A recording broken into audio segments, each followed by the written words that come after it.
Sungguh tak patut ditiru pola tiga emak-emak di Bangkalan ini. Mereka kompak mencuri uang seorang nenek berusia 81 tahun berulang kali hingga korban mengalami kerugian 50 juta rupiah. Kompak dalam kejahatan juga dilakukan oleh kakak beradik di Bangkalan. Mereka disergap polisi dan menemukan uang jutaan rupiah di jok motor hasil maling. Kedatangan anggota Satreskrim Polres Bangkalan di rumah para tersangka di Kelurahan Pangeranan sontak mengejutkan. Tidak ada perlawanan dari keluarga maupun pelaku saat diciduk di rumahnya masing-masing. Polisi membawa 3 emak-emak berinisial HU, UA, dan AU karena terjerat kasus pencurian.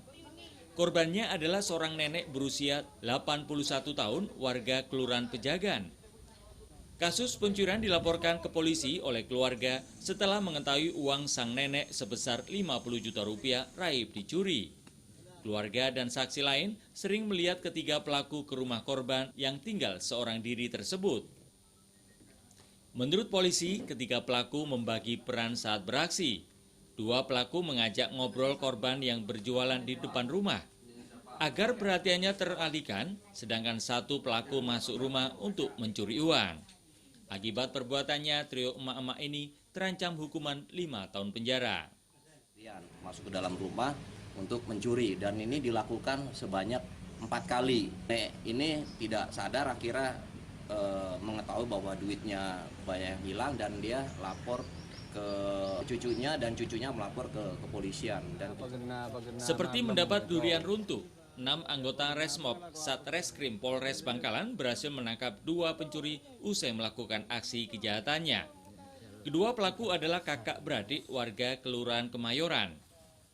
Awalnya polisi sedang menyelidiki kasus curanmor, namun saat mobil petugas melintas di Jalan Naga Sakti, melihat 2 pemuda naik sepeda motor di lokasi pada dini hari.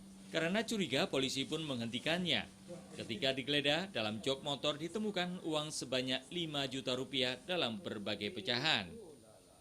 Selain itu, juga ditemukan perkakas seperti palu, obeng, dan besi pengungkit.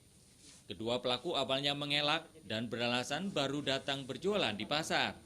Namun setelah diperiksa di kantor polisi, keduanya mengakui perbuatannya.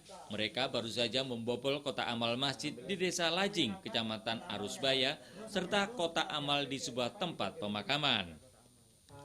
Kasat Reskrim Polsek Bangkalan, AKP Bangkit Dananjaya, membenarkan kedua tersangka mencuri kotak amal setelah polisi menghubungi takmir masjid Desa Lajing yang mengaku kotak amal dibobol pencuri. Kini nasib kakak beradik ini pun berubah 180 derajat. Lolos penjara kotak amal, tapi sekejap kemudian masuk kotak jeruji besi. Dari Bangkalan, Madura, Taufik Sarawi, iNews melaporkan.